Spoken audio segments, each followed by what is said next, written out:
स्वागत है आप सभी का तफ्तीश की इस कड़ी में। मैं हूं आपके साथ आशुतोष चतुर्वेदी। और सबसे पहले बात उस हाईवे की जहां गुजरी रात में जुर्म ने दस्तक दी। सुबह कोहरा छटा तो खून की एक लकीर मौत की कार तक ले गई। कार में मिला एक शव अपने पीछे कई सवाल छोड़ गया। शव एक युवक का था। युवक के हाथ में उसकी लाइसेंस से पिस्टल थी और उसके सर पर गोली लगी हुई थी। गोरखपुर से सामने आई इस वारदात के बाद अब सवाल यह है कि युवक ने खुदकुशी की या फिर उसे गोली मारी गई।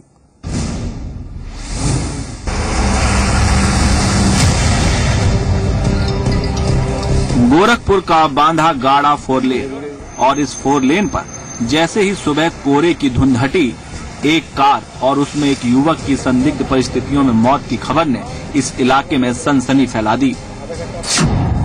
युवक की संदिग्ध मौत, युवक ने की आत्महत्या या युवक की हुई हत्या? इन्हीं सवालों के साथ बेलीपाल थाना इलाके के इस बागा 4 लेन पर पुलिस और स्थानीय लोगों का हुजूम इकट्ठा हो गया। कार की शिनाख्त होते ही ये पता लगाने में पुलिस को देर नहीं लगी कि कार में पड़ा शव किसका है। मृतक की पहचान समीर के तौर पर हुई, जो पेट्रोल पंप मालिक का बेटा बताया जा रहा है।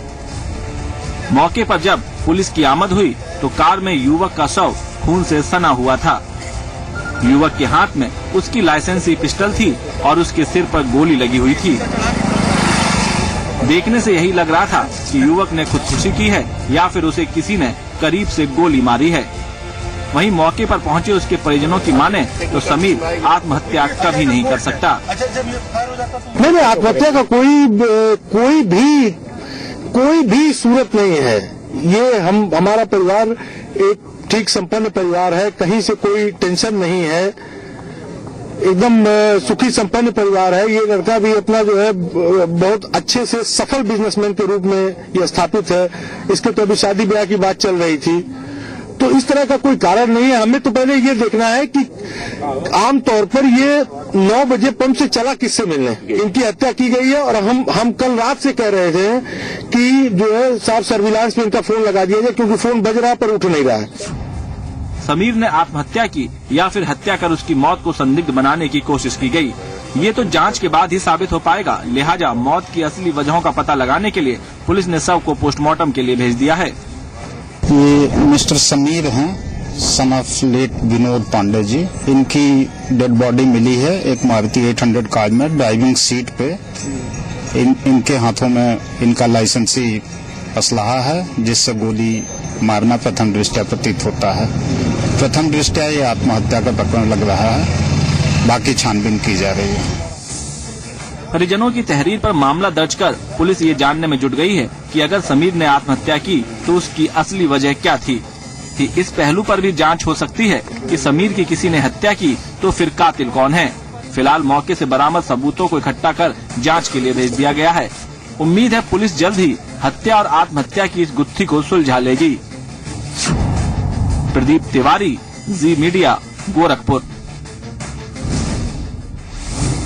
और उधर लखनऊ में बदमाशों ने एक महिला ज्वेलर को उस वक्त गोली मार दी जब वो दुकान बंद कर घर वापस लौट रही थी। मौके पर पहुंची पुलिस ने महिला को अस्पताल पहुंचाया, जहां इलाज के दरमियान महिला की मौत हो गई। अब तलाश हत्यारों की है।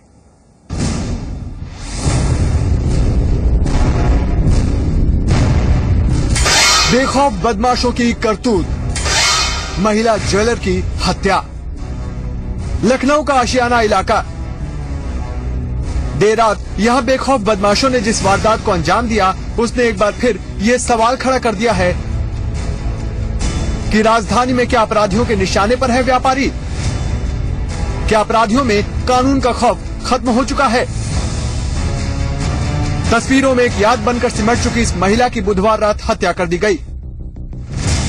आशियाना इलाके के आयुषी ज्वेलर्स की मालकिन ममता अग्रवाल को बाइक सवार बदमाशों ने उस वक्त गोली मारी जब ये अपनी दुकान बंद कर अपने घर जा रही थी। बाइक सवार बदमाशों ने पहले ममता से लूटपाट की कोशिश की।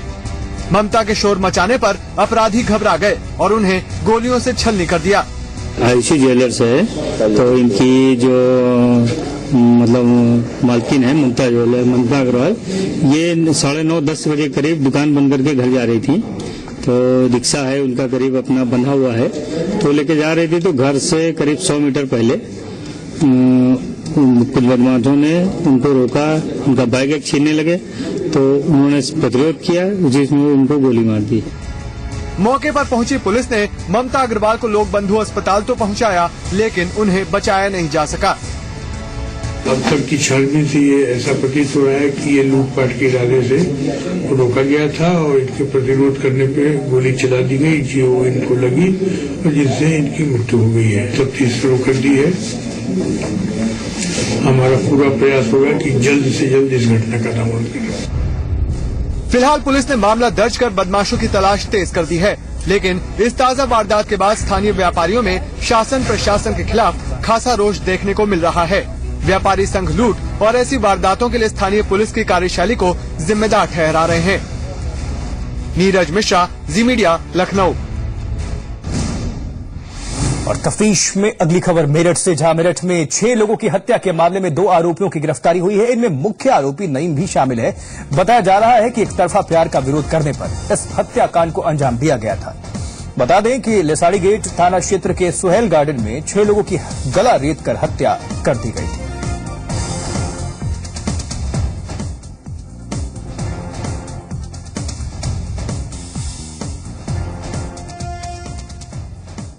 तो यहां ये जानना बेहद जरूरी है कि आखिर ये 6 कत्ल की पूरी कहानी है क्या। चलिए जानते हैं। सोमवार की सुबह मेरठ की हदों में जिस सनसनीखेज वारदात ने दम भरा, उसने पूरे इलाके को झकझोर कर रख दिया। लिसाड़ी गेट थाना क्षेत्र के 2 अलग अलग जगहों पर जब पुलिस और स्थानीय लोगों की भीड़ जुटी तो पता चला कि रविवार की रात यहां किसी ने खून की होली खेली है। एक नहीं, 2 नहीं, बल्कि एक साथ इलाके के 2 जगहों पर 6 लोगों की बेरहमी से हत्या कर दी गई। पहली सनसनी सुहेल गार्डन इलाका। सुहेल गार्डन इलाके के इस मकान में जिसने भी झांक कर देखा, सबकी आंखें फटी की फटी रह गई। कमरे में खून से लथपथ 3 बच्चे और एक 20 साल की लड़की की लाश पड़ी थी। चारों की हत्या गला रेत कर की गई थी। अभी इस हत्या की वजहों से पूरी तरह पर्दा उठा भी नहीं था कि अगले ही पल एक दूसरी जगह से 2 और लोगों का शव मिलने की खबर ने सबको सख्ते में डाल दिया। दूसरी सनसनी जुरनापुर फाटक के पास। वारदात की पहली जगह से जुरनापुर रेलवे फाटक की दूरी महज कुछ मिनटों की है, जहां सुनसान जगह पर एक महिला और एक पुरुष का शव देखकर इलाके के लोग भी सन्न रह गए। दोनों की गोली मारकर हत्या की गई थी। इन दोनों ही मामलों की तफ्तीश में जुटी पुलिस के होश तब फाख्ता हो गए जब सुहेल गार्डन इलाके के निवासी शानू ने यह कहकर सनसनी फैला दी कि 2 दिन पहले जिस महिला और उसके बच्चों ने उसका कमरा किराए पर लिया था, वो महिला कोई और नहीं बल्कि जुरनापुर रेल फाटक के पास से जिन 2 शव को बरामद किया गया है, उन्हीं में से एक है। अब तक पुलिस को समझने में देर नहीं लगी कि दोनों वारदातों में मरने वाले 5 लोग एक ही परिवार के हैं, जो 2 दिन पहले मजदूरी के लिए सुहेल गार्डन इलाके में रहने आए थे। जुरनापुर रेल फाटक के पास से बरामद महिला की पहचान मुजफ्फरनगर के खतौनी निवासी रुखसाना के रूप में हुई है, जिसके पति का नाम नावेद बताया जा रहा है। पुलिस की माने तो नावेद 307 के केस में पिछले 1.5 साल से जेल में बंद है। वहीं रुखसाना के साथ जिस पुरुष का शव मिला है, उसकी पहचान साद मोहम्मद के रूप में हुई है, जो एक मैकेनिक था। सुहेल गार्डन इलाके से बरामद 4 शव रुखसाना के बच्चों की है, जिसमें उसकी 20 साल की बेटी भी शामिल है। फिलहाल पुलिस की तफ्तीश जारी है। राजीव शर्मा, जी मीडिया, मेरठ। उधर उन्नाव की पुलिस लाइन के विसरा रूम में कई बोरों में नरकंकाल मिले हैं, जिसके बाद से पुलिस लाइन में अफरा तफरी का माहौल है और बोरों में मानव खोपड़ियां और हड्डियां बरामद हुई हैं। इस मामले में पुलिस का दावा है कि विसरा रूम के अंदर नरकंकाल सुरक्षित रखे जाते हैं। अलग अलग बोरों में शरीर के अलग अलग अंग रखे गए हैं। आशंका है कि विसरा का सैंपल लेने के बाद बाकी हिस्से को सही तरीके से नष्ट नहीं किया गया है। वहीं प्रशासन का दावा है कि पहले पोस्टमार्टम इसी विसरा कक्ष में होता था।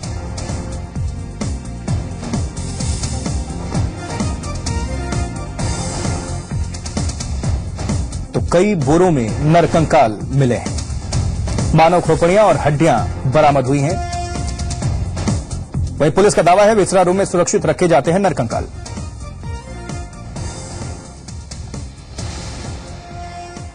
ये हमारा ये पुराना हॉस्पिटल है और आप लोगों ने देखा होगा ये विसरा कक्ष इसमें लिखा हुआ है।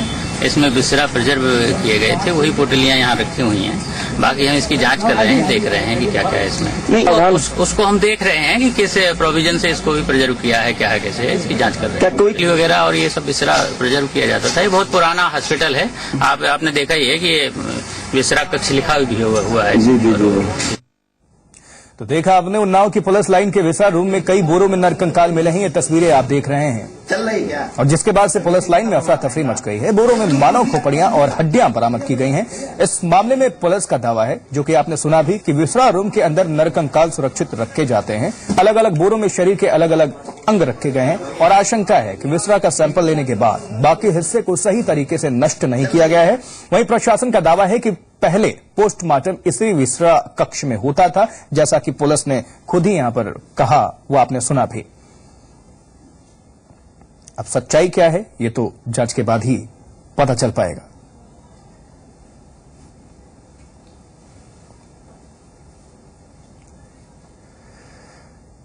तो उन्नाव के पुलिस लाइन कैंपस में एक पुराना अस्पताल था। इस अस्पताल में पोस्टमार्टम हुआ करता था। अस्पताल खत्म हुए करीब 15 साल हो गए हैं और यहीं पर यह विसरा कक्ष है। आपको बता दें कि विसरा कक्ष में कंकाल नहीं रखे जा सकते हैं। कई बार लावारिस शवों की स्थिति में उनके कंकालों को विसरा कक्ष में रख दिया जाता था और इस पूरे मामले में पुलिस प्रशासन की लापरवाही सामने आई है। अब इस कैंपस की जिम्मेदारी पुलिस की थी। इस विसरा कक्ष के पास ही पुलिस बैरक भी है और इसके पास ही महिला थाना भी है। अब ऐसे में सवाल ये उठता है कि इतने कंकाल आए तो आए कहां से, रखे गए तो इन कंकालों को हटाया क्यों नहीं गया। कुल 8 या 9 बोरे मिले हैं। इसमें कंकालों की संख्या का अंदाजा लगाना मुश्किल है। और प्रसून शुक्ला हमारे साथ, हमारे संवाददाता जुड़े हुए हैं इस खबर पर पूरी जानकारी के साथ। प्रसून, जानना चाहेंगे पुलिस का क्या वक्तव्य है, क्या जांच चल रही है? देखिए, आज तो आपको बता दें कि जिस तरह से ये पूरा मामला सामने आया है, कहीं न कहीं जो पुलिस का रखरखाव का तरीका है, अगर ये कहें तो पुलिस लाइन के अंदर जो इस तरह से एक विसरा कक्ष के अंदर इतने ज्यादा मानव के अस्थियां जो बरामद हुई है, जो कंकाल बरामद हुए हैं, उसको सवालिया निशान लगा है। क्योंकि पुलिस लाइन के अंदर किसी भी रूप में इन स्कल्स को, इन हड्डियों को रखा नहीं जा सकता था। पुलिस का दावा है कि अक्सर ये विसरा कक्ष के लिए, विसरा प्रिजर्व करने के लिए हम लोग रख लेते थे, मगर ये भी बात अभी सामने आई है, जो डॉक्टरों से बात हुई, उनका कहना है विसरा में कहीं पे भी पिस्टल रखने का प्रावधान नहीं है। तो निश्चित तौर पर पुलिस के ऊपर सवालिया निशान लगते हैं कि जिस तरह से इतने सारे कंकाल एक जगह पर यहाँ पे इकट्ठा करके रखे गए, तो इसके पीछे वजह क्या थी आपको? जी, एक अंदेशा ऐसा भी कि अस्पताल में पोस्टमार्टम हुआ करता था, यहाँ अस्पताल था, लेकिन अस्पताल खत्म हुए करीब 15 साल हो गए। ऐसे में यही सवाल है कि 15 साल खत्म हो चुका है अस्पताल को यहाँ से, लेकिन विसरा कक्ष है, क्या अभी भी मुनासिब है कि यहाँ पर रखा जाएगा?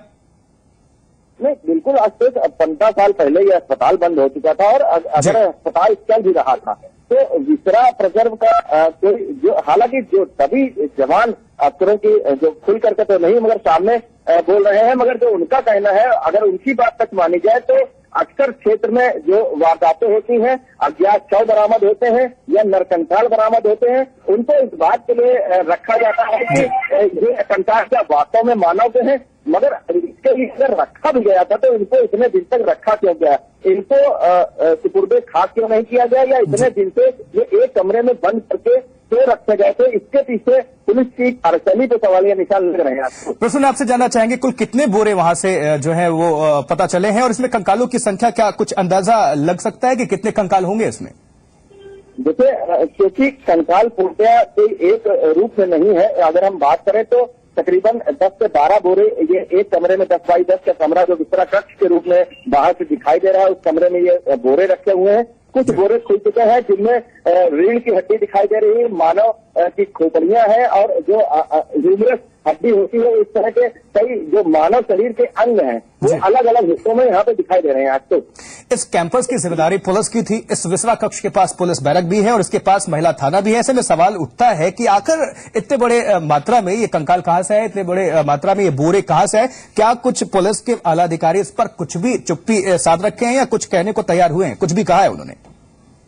देखिए, साफ तौर पर कोई भी बात करने से बच रहा है, क्योंकि मामला निश्चित तौर पर पुलिस लाइन के अंदर का है और वहां का है जहां पर बगल में ही पुलिस की बैरक है। जिंदात पुलिस के सिपाही, जो पुलिस लाइन के सिपाही हैं, वो वहां पर रहते हैं। इसी के बगल में यह कमरा है, सामने महिला थाना है। क्योंकि जिम्मेदारी यहाँ पर सीधे तौर पर बनती है जो क्षेत्राधिकारी होते हैं, जो पुलिस लाइन के क्षेत्राधिकारी होते हैं, सिटी के जो क्षेत्राधिकारी होते हैं वही पुलिस लाइन के क्षेत्राधिकारी होते हैं। तो जो रखरखाव की जिम्मेदारी होती है वो कहीं ना कहीं पुलिस लाइन के आरआई और सीओ की बनती है कि उन्होंने किस तरह से जो भी चीजें हैं उनका रखरखाव कर रखा है।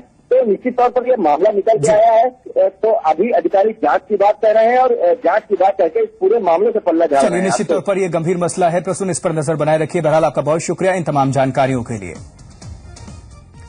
मध्य प्रदेश में हुए व्यापम घोटाले की आंच अब यूपी तक पहुंच गई है। यूपी के कई छात्र एसटीएफ के निशाने पर हैं। खबर है कि पैसों के लालच में ये छात्र सॉल्वर बने थे और डील की रकम तय हुई थी 10 लाख रुपए। व्यापम घोटाले के यूपी से जुड़े तार, एसटीएफ के निशाने पर यूपी के मेडिकल छात्र, पैसों के लालच में छात्र बने सॉल्वर, 10 लाख में तय हुई डील, व्यापम घोटाले का यूपी कनेक्शन। जी हां, मध्य प्रदेश में हुए व्यापम घोटाले में यूपी के कई छात्र एसटीएफ के निशाने पर हैं। प्रदेश के करीब 100 से ज्यादा मेडिकल छात्रों पर एमपी और यूपी एसटीएफ की कड़ी नजर है, जिस सिलसिले में एसटीएफ जगह जगह छापेमारी कर रही है। बताया जा रहा है कि परीक्षा में फर्जीवाड़ा करने वाले रैकेट ने गरीब और मेधावी छात्रों को पैसों का लालच दिया और फिर एग्जाम में सॉल्वर बनाया था और इसके एवज में मेडिकल छात्रों को 10-10 लाख रुपए तक दिए गए थे। हैरानी की बात ये कि इनमें लखनऊ मेडिकल कॉलेज के भी कई छात्रों के शामिल होने की बात सामने आ रही है। मध्य प्रदेश में हुए व्यापम घोटाले में मेडिकल कॉलेज में भर्तियों को लेकर बड़े पैमाने पर गड़बड़ी सामने आई थी। इनमें राज्य के मंत्री समेत कई छात्रों और लोगों की गिरफ्तारी हुई थी। आइए अब आपको बताते हैं कि आखिर क्या है व्यापम घोटाला। मध्य प्रदेश में साठगांठ कर मेडिकल और इंजीनियरिंग कॉलेज में दाखिले में फर्जीवाड़ा कर भर्तियां की गई। इस घोटाले के अंतर्गत सरकारी नौकरियों में भ्रष्टाचार कर रेवड़ियों की तरह नौकरियां बांटी गई। मध्य प्रदेश के पूर्व मंत्री लक्ष्मीकांत शर्मा इस घोटाले में गिरफ्तार हो चुके हैं। केंद्रीय मंत्री और भाजपा की कद्दावर नेता उमा भारती का नाम भी इस घोटाले में सामने आया है। इस पूरे घोटाले में 100 से ज्यादा लोगों को आरोपी बनाया गया है। व्यापम घोटाले में जैसे जैसे खुलासा हो रहा है वैसे वैसे घोटाले का यूपी कनेक्शन सामने आ रहा है।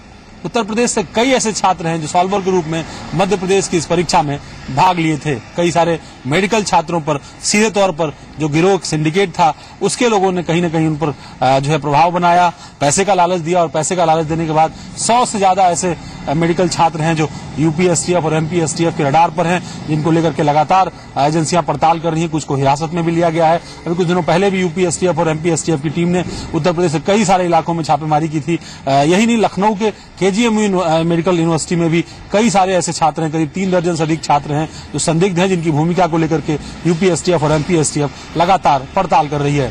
कैमरामैन जयप्रकाश साथ अवनीश विद्यार्थी, जी मीडिया, लखनऊ। और ज्यादा जानकारी के लिए हम रुक करते हैं भोपाल का, जहां पर हमारे साथ हमारी संवाददाता सीमा जुड़ चुकी हैं। सीमा, आपसे जानना चाहेंगे, व्यापम घोटाला पूरी एक नेक्सस बनाकर इस घोटाले को अंजाम दिया गया, काफी लोगों का इसमें नाम भी शामिल किया गया। आप जानना चाहेंगे कि छात्रों का इन्वॉल्वमेंट देखा जा रहा है, किस तरह से इन छात्रों को सम्मिलित किया गया है इसमें? देखिए आशुतोष, मैं आपको बताना चाहूंगी कि एटीएस ने जैसे जैसे व्यापम की परतें खोलना शुरू की वैसे वैसे यूपी से इस पूरे घोटाले का नाता सामने आने लगा। अगर आप बात करते हैं कि यूपी के किन किन इलाकों में एसटीएफ की नजर है इस घोटाले को लेकर, तो इनमें सबसे पहला नाम आया था सैफई पीजीआई कॉलेज का। जो शुरुआती दस्तावेज एसटीएफ को मिले थे उसमें कई ऐसे ईमेल्स का खुलासा हुआ था जिसमें कम्युनिकेशन किया गया था भोपाल के जो यहाँ का व्यापम के अधिकारी हैं, वो जो रैकेट के सरगना हैं वो, और सैफई पीजीआई के स्टूडेंट्स के बीच में। तो सबसे पहली कड़ी यही सामने आई थी कि सैफई पीजीआई के कुछ स्टूडेंट्स सॉल्वर के तौर पर यहाँ पर शामिल हुए हैं। जैसे जैसे जांच आगे बढ़ी वैसे वैसे यूपी से कनेक्शन और भी गहराता गया और इस कड़ी में नाम उजागर हुए लखनऊ के, शाहजहांपुर के, मेरठ के, कानपुर के और इलाहाबाद और वाराणसी के भी। और इतना ही नहीं, इलाहाबाद में तो भोपाल भोपाल एसटीएफ की टीम पहुंची थी और वहां के जो डॉक्टर ज्ञानेंद्र थे उनको वहां से उठाया गया था। डॉक्टर ज्ञानेंद्र ने ग्वालियर में 2006 में एमबीबीएस किया था और उन्होंने उस रैकेट में शामिल होकर कुछ सॉल्वर उपलब्ध करवाए थे। इसके अलावा बीयू भी पहुंची थी, वाराणसी के बीएचयू यूनिवर्सिटी, माफ कीजिएगा, वहां भी पहुंची थी एसटीएफ और वहां से अजय यादव नाम के एक स्टूडेंट को उठाया था। अजय यादव पर यह आरोप था कि उसने पटना से सॉल्वर अरेंज करवाए हैं और भोपाल में उनको एग्जाम के लिए भेजा है। तो कुल मिलाकर धीरे धीरे जैसे जैसे एसटीएफ की जांच आगे बढ़ रही है, यूपी के लेकर नए नए खुलासे हो रहे हैं और जितने भी नाम सामने आए ये सभी और से जानना चाहेंगे कुल कितने छात्रों का इसमें सम्मिलित होने के आसार लगाए जा रहे हैं और कितने पैसे इसमें खर्च हुए होंगे, और पर छात्रों की अगर बात कर लें तो कितने पैसे उनको दिए गए होंगे? देखिए आशुतोष, मैं आपको बता दूं, अगर आप पूरे व्यापम घोटाले की बात करें तो जो कांग्रेस कह रही है कि ये 1000 करोड़ से बड़ा घोटाला है और सालों से ये काम चल रहा था। खुद एसटीएफ भी अभी इस पूरे घोटाले का जो अमाउंट है वो तय नहीं कर पाई है क्योंकि ये पूरी की पूरी जांच जारी है। और जहां तक बात की आपने सॉल्वर्स की, तो सॉल्वर्स की कीमत शुरू होती थी 3 लाख से 10 लाख तक, और ये डिपेंड करता था कि ये जो सॉल्वर्स हैं वो किस स्टूडेंट्स के लिए लगाए जा रहे हैं। मतलब अगर कोई स्टूडेंट टॉप करना चाहता था तो उसके लिए बेस्ट स्टूडेंट को सिलेक्ट किया जाता था ताकि वो अच्छे परीक्षा दे, अच्छे परिणाम आए और वो टॉप कर सके और उसे मनचाहे मेडिकल कॉलेज में एडमिशन मिल सके।